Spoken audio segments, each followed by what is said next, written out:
Bem, deputada, a palavra é sua. Lamento se houve algum mal-entendido da nossa parte e agradeço o esforço de chegar a tempo de participar do seminário. Por favor. Eu é que peço desculpas e é um prazer enorme estar aqui.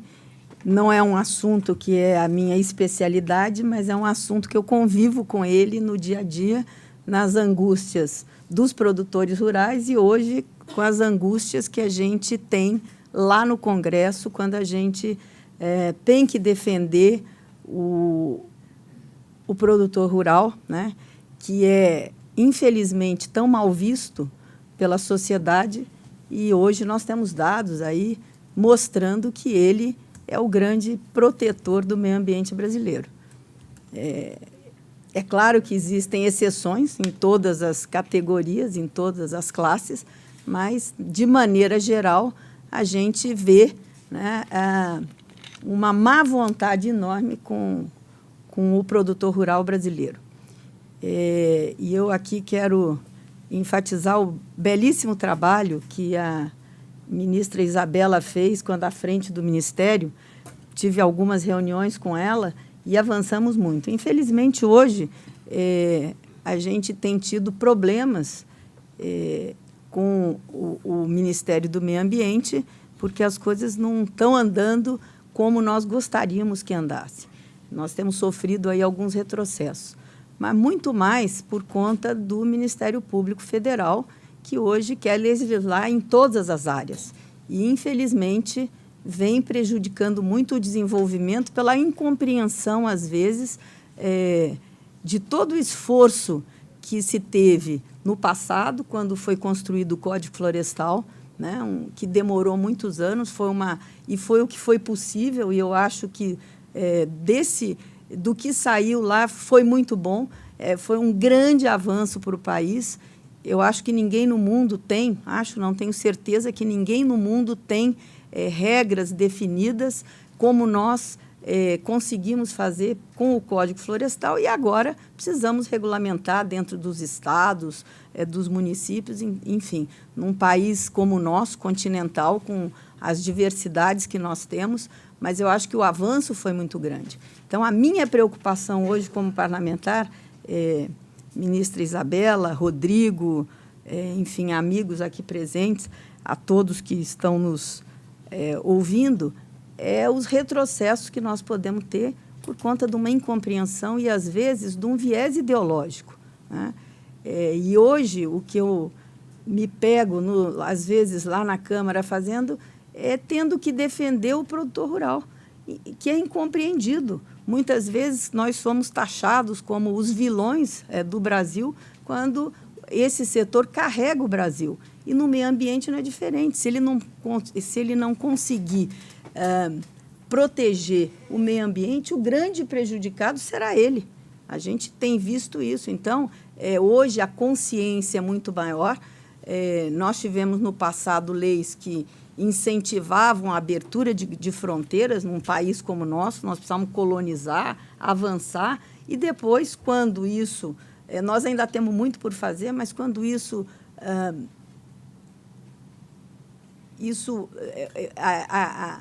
a evolução ficou menor, vamos dizer, se assentou essa caminhada dessa abertura de fronteiras, hoje o produtor rural ele tem consciência, ele quer conservar, ele quer se informar sobre os assuntos, mas a gente ainda encontra uma incompreensão da sociedade, principalmente do Brasil, que não dá para entender que nós somos uma sociedade que viemos lá de trás, rural, mas hoje ela é uma sociedade urbana e ela pensa como uma sociedade urbana contra o campo. É uma coisa que, lá no Congresso, ela fica mais latente para a gente, né? O que a gente sofre lá dentro do Congresso, com as várias bancadas, né? Sempre os ruralistas. Eu tenho o prazer de ser ruralista hoje. Ruralista com R maiúsculo, mas nós somos, hoje, taxados lá dos atrasados. Enfim, nós temos todas as pechas pejorativas sobre esse nome de ruralistas, né? E não diferente no meio ambiente. A minha preocupação maior com todos esses acordos que a gente fez, se fez no campo internacional, eles são muito importantes, mas nós não podemos fazer acordos que a gente não possa cumprir. As entregas têm que ser do país que nós possamos entregar, né? E eu acho que no último acordo nós fizemos algumas entregas muito interessantes, mas nós temos que ter o poder público com políticas que façam com que nós possamos entregar isso, né, para o mundo, principalmente para o Brasil, para os brasileiros, e também contribuindo com o mundo, mas nós não podemos ser mais realistas que o rei. E, às vezes, a gente faz normas e leis que a gente não pode entregar. Mas o pior que isso é o retrocesso. Hoje nós temos 4 ADINs que começaram a ser julgadas pelo Supremo, da PGR e do PSOL, né, e que são um grande retrocesso e que trazem uma insegurança jurídica enorme ao setor agropecuário brasileiro, principalmente no que tange a parte da transição dessas regras. E nós estamos ficando muito preocupados porque hoje começou um novo princípio, o princípio da vedação socioambiental. Então, isso nos preocupa muito, porque isso será um retrocesso enorme, essa tese que a PGR vem colocando sobre esses processos. Então, nós não vamos poder legislar sobre nada para frente. Nós não podemos modernizar, nós não podemos adequar se essa tese prevalece, porque tudo que for feito que eles acham que possa prejudicar socioambientalmente, não só no meio ambiente, mas também na seara trabalhista, na previdenciária, quer dizer, tudo isso está sendo usado esse princípio da vedação. Então, isso realmente nos preocupa muito se essa tese avançar. Nós estamos trabalhando de maneira muito firme para que isso, o Supremo, sepulte de vez, porque senão você não vai poder rever mais nada que tire direitos que foram adquiridos no passado. Eu acho que nós temos aí o desmatamento na Amazônia. Hoje, querer desmatamento zero, eu acho até que nós poderíamos ter, mas nós temos que ver como é que nós temos que indenizar também aquele produtor que foi lá, que investiu numa regra antiga. Como é que nós vamos fazer? Não é tão simples assim. Então, mas eu acho que no tamanho do nosso país nós podemos, sim. É uma meta ambiciosa, mas nós temos que dar tempo e ter políticas públicas para que isso possa acontecer. Não é simplesmente escrever a norma e aí deixar que as pessoas tenham que se virar para isso acontecer. Nós temos aqui um dado que o agro sofre a pressão pelo desmatamento como um todo. Conversão em áreas privadas em 2016 foi de 32%, 67% em áreas de gestão pública e 30% em assentamentos de reforma agrária, 24% em glebas públicas não destinadas e 1% em terras indígenas, 12% em áreas de conservação. Então, se você pegar esse dado, a pressão para o desmatamento zero que está sendo dado pelas ONGs, né, e algumas empresas, nós precisamos aí fazer o que você falou, como é que nós vamos criar esses incentivos, né? Então, as coisas têm que caminhar paralelas, né?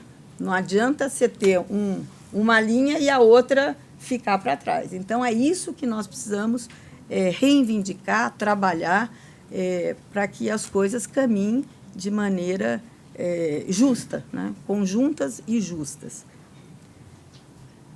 A agropecuária de baixo carbono também. Nós temos aí o plano ABC, né?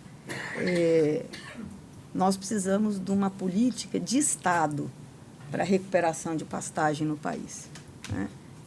Se eu fosse presidente da República, eu brinco com isso, mas eu acho que nós precisamos sentar e pensar como é que nós vamos recuperar esses milhões de hectares que nós temos já abertos, antropizados, e que precisam de calcário, de curva de nível, enfim, de uma série de coisas, de pastagens renovadas ou, enfim, outras culturas, porque eu vejo lá no meu estado, onde você consegue colocar agricultura, que você tem terras de melhor qualidade, você consegue recuperar de maneira mais fácil. Porque, às vezes, se o pecuarista não consegue, ele arrenda para a agricultura, ele consegue ter renda e, às vezes, com essa renda, ele melhora a outra parte da sua propriedade.